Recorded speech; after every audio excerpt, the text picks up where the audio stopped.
Salam jumpa kembali. Semoga Anda semua dalam keadaan sehat dan penuh berkat. Masih dalam segmen inspirasi kreatif.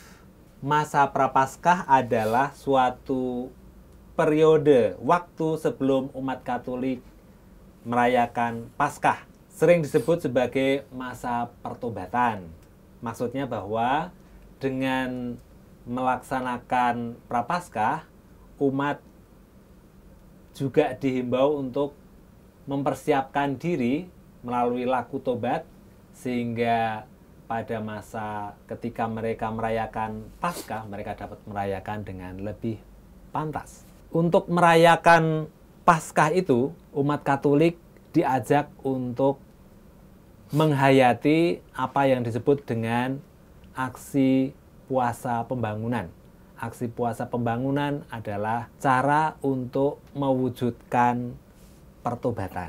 Masa Prapaskah yang akan dimulai pada hari Rabu Abu, tanggal 14 Februari tahun 2024, dan akan berakhir pada hari Minggu Paskah, pada hari Minggu tanggal 31 Maret 2024, itu semoga bisa kita lakukan dengan baik.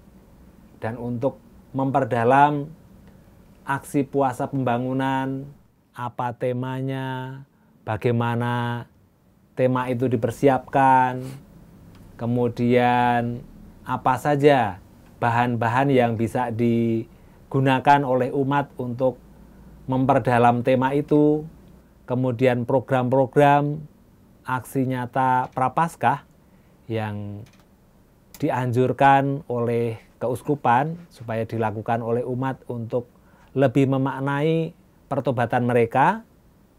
Nah, kali ini kita mengundang kehadiran Romo Adrianus Suyadi dari Serikat Yesus. Beliau adalah koordinator panitia APP di tingkat KAJ. Beliau juga Ketua Komisi Pengembangan Sosial Ekonomi Keuskupan Agung Jakarta. Sekaligus beliau adalah Direktur Lembaga Daya Dharma.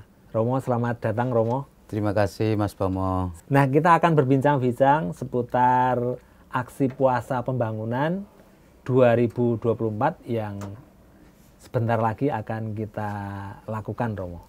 Pertama-tama kita semua ingin tahu untuk tema APP atau tema aksi puasa pembangunan 2024 ini apa, Romo? Terima kasih Mas Bamo untuk pertanyaannya, tema APP tahun 2024. Tapi sebelum ke sana saya ingin menjelaskan atau mengajak saudari-saudara semuanya untuk mengingat kembali apa sebetulnya spirit ataupun visi APP itu sendiri ketika awal mula itu dicanangkan ya. Pada waktu itu adalah dikatakan bahwa aksi puasa pembangunan ini visinya adalah keberpihakan gereja kepada masyarakat kecil, lemah, miskin, tersingkir, dan difabel. Dan itu sebagai wujud dari pewartaan iman. Karena kalau pewartaan iman tanpa adanya aksi nyata yang bertujuan untuk penegakan keadilan dan juga perdamaian itu ya tidak ada manfaatnya. Lalu tema kita untuk tahun 2024 ini adalah memperkuat solidaritas dan subsidiaritas untuk mewujudkan kesejahteraan bersama. Ini sejalan dengan Ardas ya, untuk tahun ketiga kita fokus pada nilai solidaritas dan subsidiaritas. Tetapi sudah barang tentu nggak bisa dilepaskan dari tema-tema Ardas sebelumnya. Karena tema-tema Ardas itu tidak bisa kita selesaikan hanya dalam waktu 1 tahun. Maka lalu apa kaitannya dengan tema-tema sebelumnya? Solidaritas dan subsidiaritas adalah sebuah cara atau jalan untuk mewujudkan kesejahteraan bersama. Dan kalau kita bisa mencapai kesejahteraan bersama, itu berarti kita memartabatkan orang, memartabatkan manusia. Itu kaitan antara tema APP tahun 2024 ini dengan tahun-tahun sebelumnya. Lalu apa sih sebetulnya solidaritas itu ya? Karena kadangkala hanya kata-kata kosong, orang begitu mudah mengungkapkan tetapi artinya itu tidak paham betul.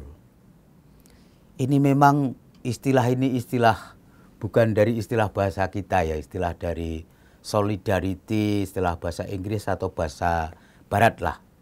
Tapi kalau saya mencoba memahami dalam istilah kita mungkin lebih kepedulian sosial ataupun bela rasa ataupun kesetia kawanan sosial seperti itu. Jadi kita menyadari bahwa di luar sana itu ada pribadi lain. Pribadi lain yang secara khusus kita perhatikan adalah orang yang KLMTD tadi.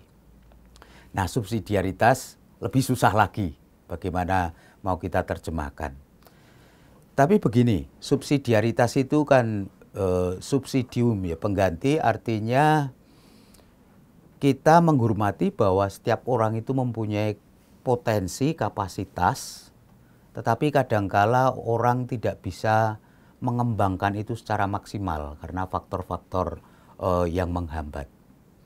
Nah, dengan menghormati itu, maka kita memberikan kepercayaan sebetulnya kepada orang-orang lain, entah itu anggota keluarga kita, entah itu dalam masyarakat, bahwa mereka itu mampu dalam mengembangkan diri dalam berbagai macam bidang.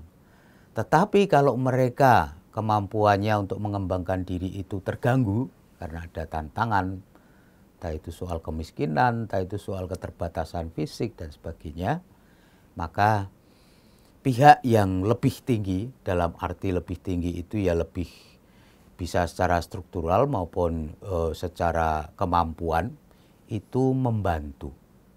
Tetapi kita hanya sebatas membantu, tidak mengambil alih. Itu subsidi, jadi kita hanya subsidiar saja, hanya membantu.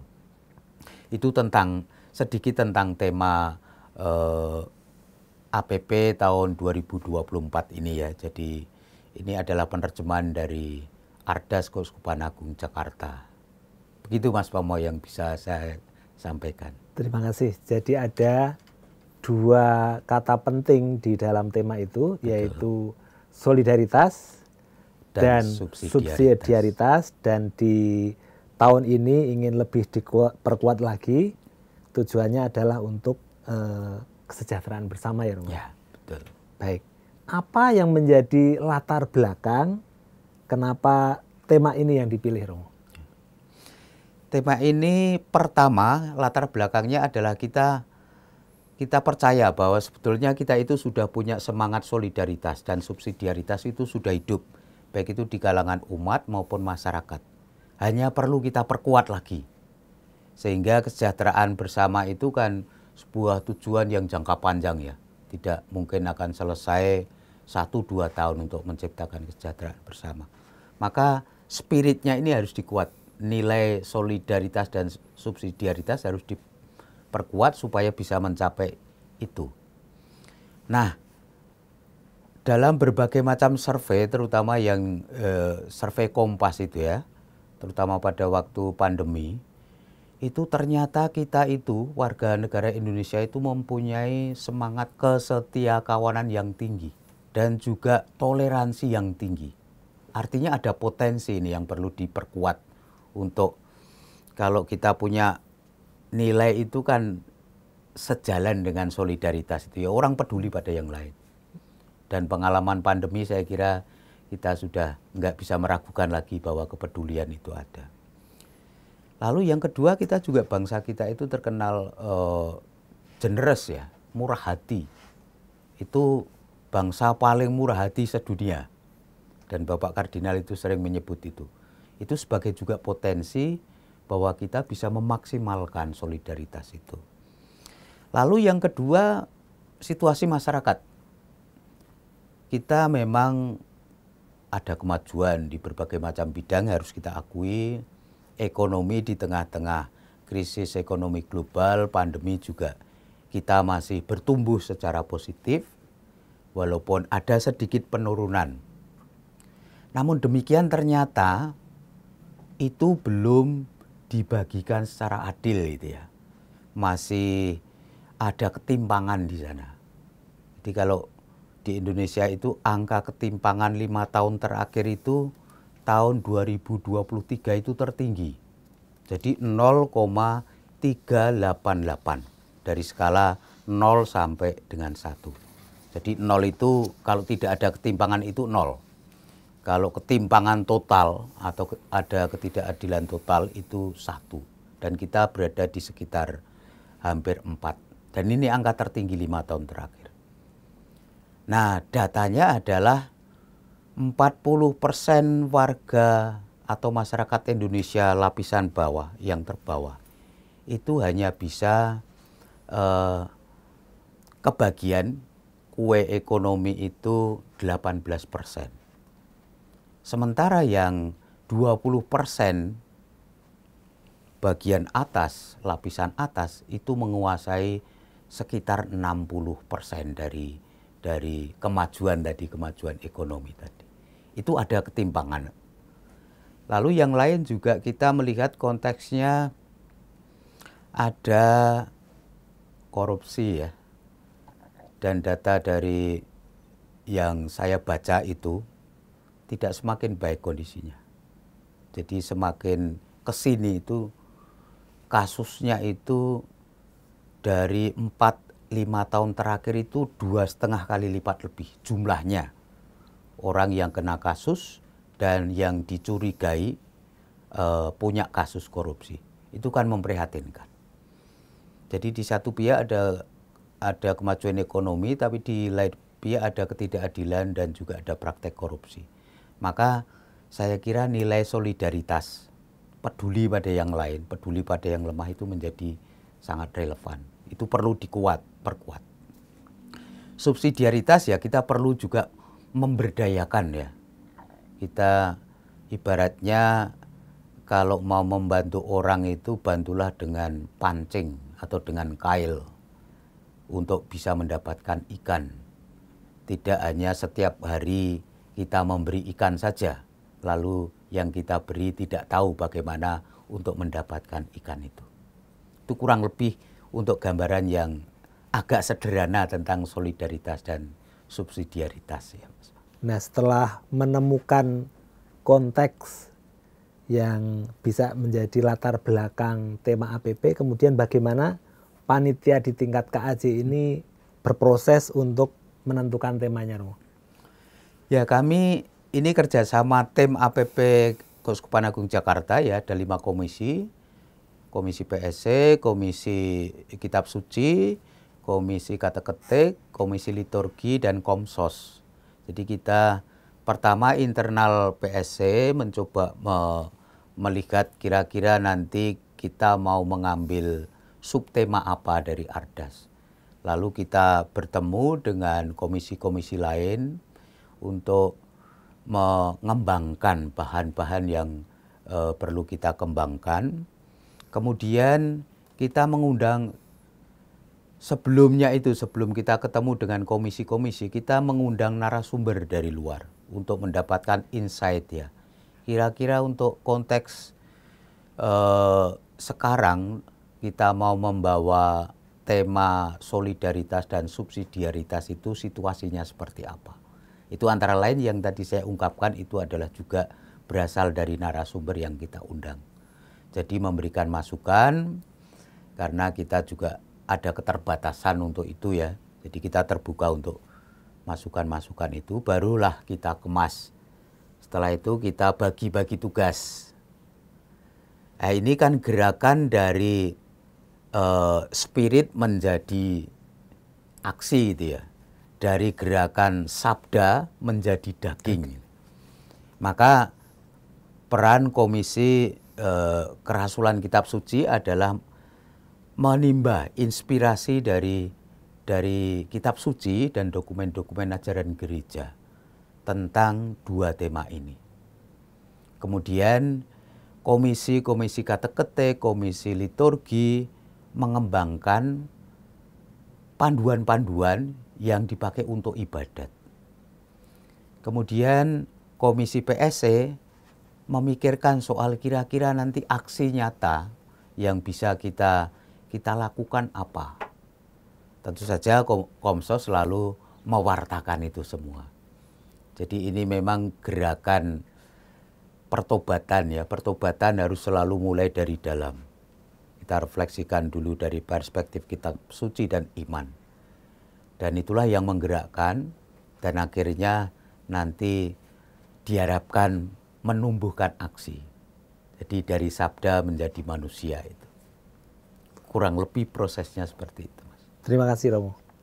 Nah, tema yang tadi sudah disebut tadi, Romo, soal memperkuat solidaritas dan juga subsidiaritas itu bagaimana itu diuraikan dalam pokok-pokok pikiran tema, Romo. Terima kasih. Jadi dari tema besar itu kita lalu membaginya menjadi subtema ya, subtema 3 bidang.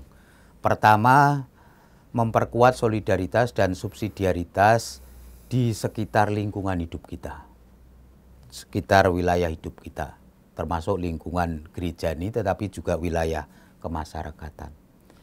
Lalu yang kedua, memperkuat solidaritas dan subsidiaritas dalam bidang sosial ekonomi. Ini yang menyangkut dengan concern PSC. Lalu yang ketiga, kita juga ingin memperkuat solidaritas dan subsidiaritas dalam bidang mental spiritual. Karena apa? Karena kesejahteraan bersama itu tidak hanya kesejahteraan secara fisik ya, secara badan, tetapi kesejahteraan bersama itu juga menyangkut kesejahteraan mental, kesejahteraan spiritual, dan juga kesejahteraan sosial juga. Jadi yang disebut integral human development kalau kita sering mendengar itu. Jadi kesejahteraan manusia itu ya harus sejahtera secara integral, lahir dan batin. Lalu yang terakhir, ini kan juga tahun politik ya, maka lalu kita juga ingin memperkuat solidaritas dan subsidiaritas dalam kehidupan berbangsa dan bernegara. Nah, bagaimana kita bisa juga berkontribusi terhadap bangsa kita yang mempunyai warisan yang luar biasa ini. Pancasila, UUD 1945, kebinekaan dan sebagainya. Jadi 4 subtema itulah yang nanti akan kita coba tawarkan untuk didalami. Tema yang sudah ditentukan, kemudian juga pokok-pokok pikiran yang sudah dirumuskan, kemudian bagaimana itu diwujudkan dalam bahan-bahan yang bisa dicerna, bisa dipakai oleh umat untuk lebih memahami tema itu, Romo.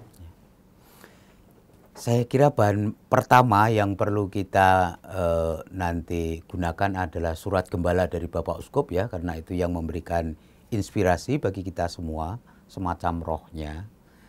Lalu yang kedua, dari Komisi Kitab Suci menyiapkan panduan untuk pertemuan lingkungan. Jadi nanti akan ada 4 pertemuan lingkungan dan ada prosesnya. Jadi pertemuan pertama itu nanti lebih bagaimana mendalami kitab suci dan ajaran sosial gereja itu sampai akhirnya nanti menggerakkan dari dalam.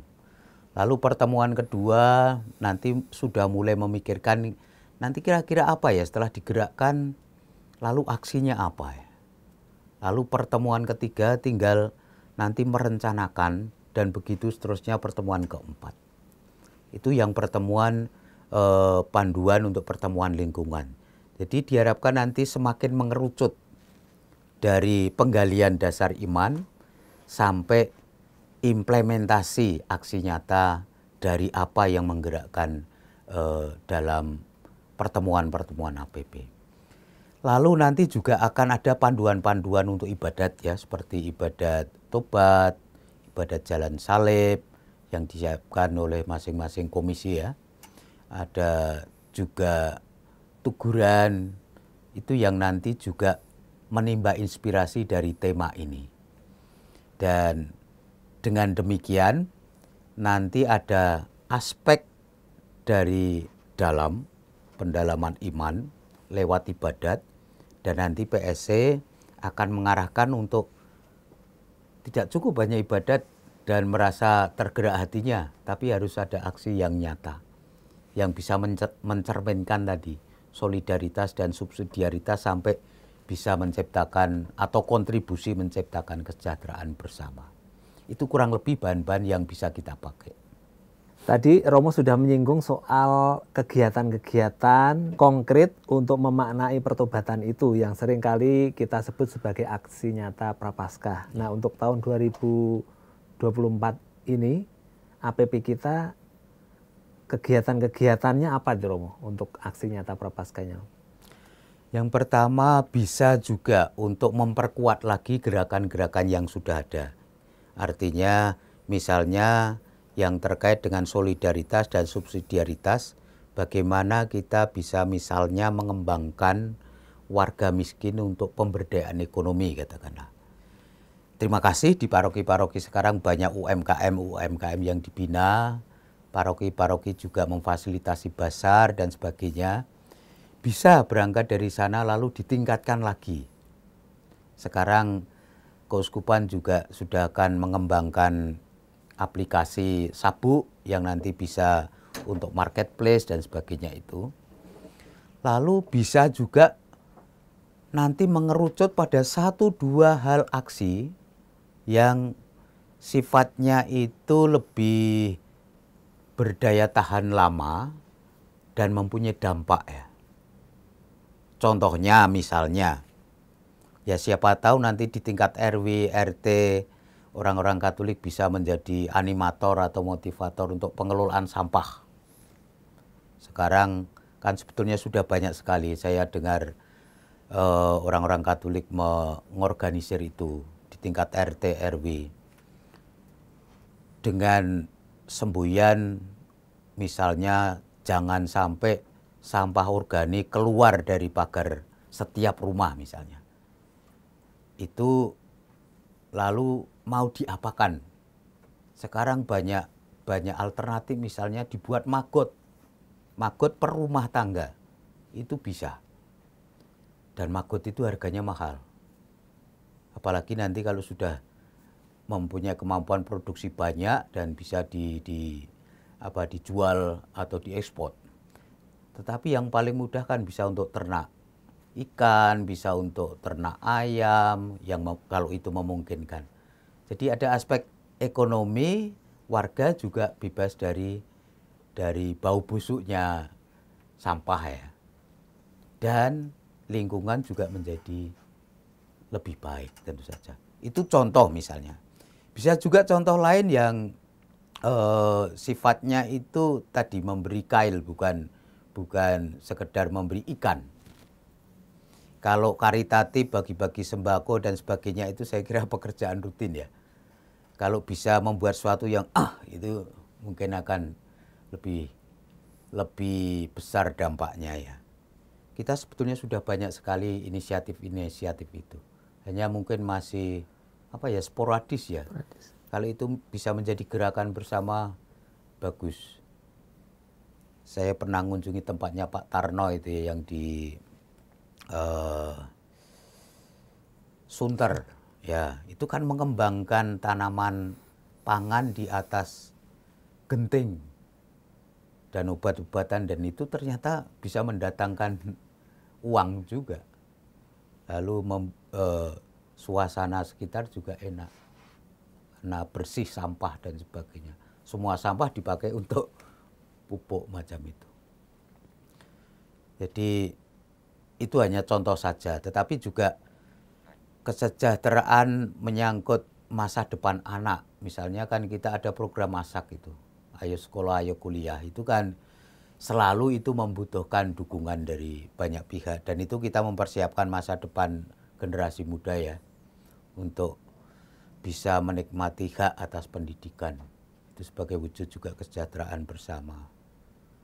Lalu lewat sentra bimbingan UMKM juga kita ada kegiatan-kegiatan itu. Kita mungkin bisa tingkatkan naik kelas gitu loh. Kalau selama ini kita hanya bekerja sendiri, Ya siapa tahu lalu nanti kita bisa bekerja sama dengan pihak lain yang lebih profesional, lalu bisa dikembangkan lebih. Pesan kedua, kerjasama. Kerjasama lintas seksi ya. Kita seringkali ya ada egoisme masing-masing seksi, tapi saya kira di KAJ nggak ada. Kerjasama lintas seksi itu juga penting. Misalnya yang kita alami dari 5 komisi itu padu ya.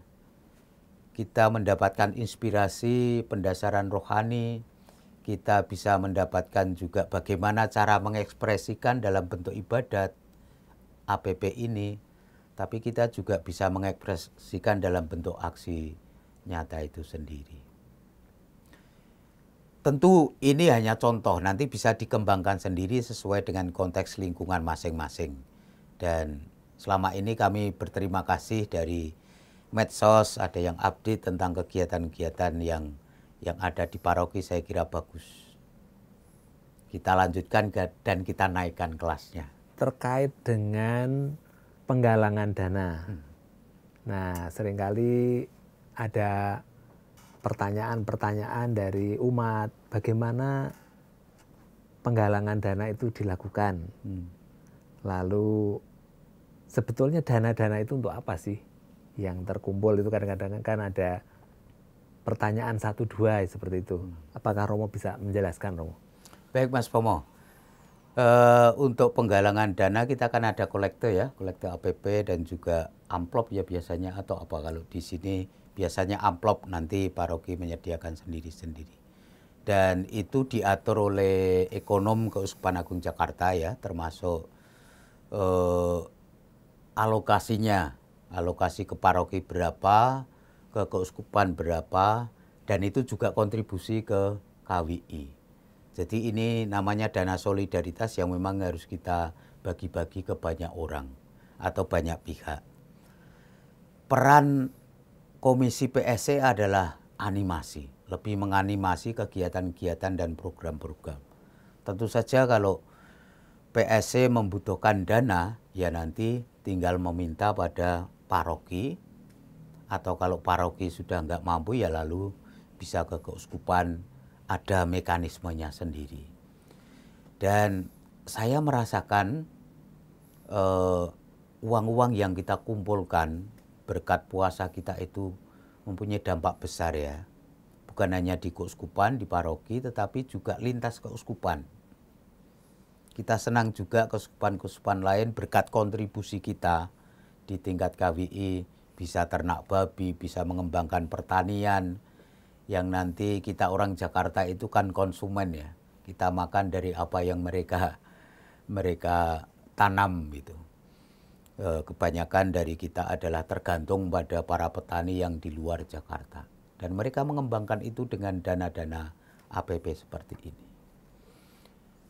Jadi mekanismenya itu Komisi PSC lebih perannya pada animasi, koordinasi, dan karena ini tahun subsidiaritas, tentu kami tidak akan menawarkan banyak program. Biarlah paroki menentukan sendiri, tetapi dengan semangat subsidiaritas, kalau memang perlu ada yang kami bantu, kami dukung, kami selalu siap untuk itu.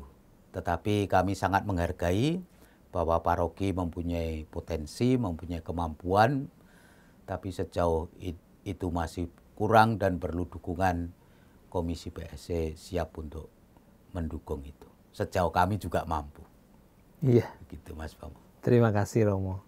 Tadi Romo Suyadi sudah menyampaikan 1-2 kegembiraan, ungkapan-ungkapan bahagia dan kegembiraan. Mungkin Romo punya harapan atau pesan-pesan yang ingin disampaikan kepada siapa saja yang terlibat di dalam pengembangan APP di keuskupan kita. Bagaimana Romo? Silakan Romo. Ibu bapak saudara-saudariku, saya berterima kasih banyak ya dengan kegiatan-kegiatan yang ada di paroki-paroki. Saya saya senang melihat media sosial yang dikembangkan paroki, karena saya di sana bisa melihat kegiatan-kegiatan. Dan banyak kegiatan terutama UMKM, lalu juga inisiatif ada paroki yang menjawab soal isu stunting, lalu ada pemberdayaan ekonomi, kuliner, dan sharing satu sama lain bagi saya itu kegembiraan. Lalu ada yang membuka kursus-kursus seperti kursus AC, reparasi AC, kursus keterampilan yang lain, memasak dan sebagainya. Dan senang juga melihat mereka sudah berhasil, sudah bisa memasarkan, dan mendengar juga pertemuan-pertemuan paroki dan keuskupan kadangkala kita pesan dari UMKM yang kita dampingi. Dan bahkan juga sudah ada yang menggandeng pemerintah untuk bisa disupport dengan checkpreneur untuk mendapatkan legalisasi dan juga kurasi, packaging dan sebagainya. Itu saya kira bentuk kepedulian kita ya, untuk meningkatkan pemberdayaan ekonomi sosial di kalangan umat dan orang-orang di sekitar kita. Jadi terima kasih untuk itu, dan mari untuk kedepannya di tahun solidaritas dan subsidiaritas itu kita perkuat lagi itu, kita tingkatkan, dan kalau perlu kita membuat 1-2 program aksi nyata yang mempunyai dampak yang lebih luas. Seperti contohnya tadi, entah pengelolaan lingkungan atau mungkin ada inisiatif atau ide lain yang sesuai dengan konteks paroki masing-masing. Nah, saudara-saudari, ungkapan terima kasih, rasa syukur dari Romo Adrianus Suyadi tadi mengakhiri perjumpaan kita dengan Romo Suyadi. Kami sampaikan terima kasih untuk kehadiran Romo. Semoga karya Romo tetap selalu diberkati oleh Tuhan. Amin. Dan Romo juga selalu sehat, Romo ya. Terima kasih, Tuhan memberkati Mas Bamo. Iya, terima kasih. Amin. Nah, saudara-saudari, demikian perjumpaan kita kali ini di segmen Inspirasi Kreatif. Pesan yang tadi disampaikan oleh Romo Adrianus Suyadi adalah supaya kita semua terlibat dalam kegiatan dan gerakan aksi puasa pembangunan sebagai perwujudan nyata ungkapan tobat kita. Selamat memasuki masa Prapaskah dan Tuhan memberkati kita semua.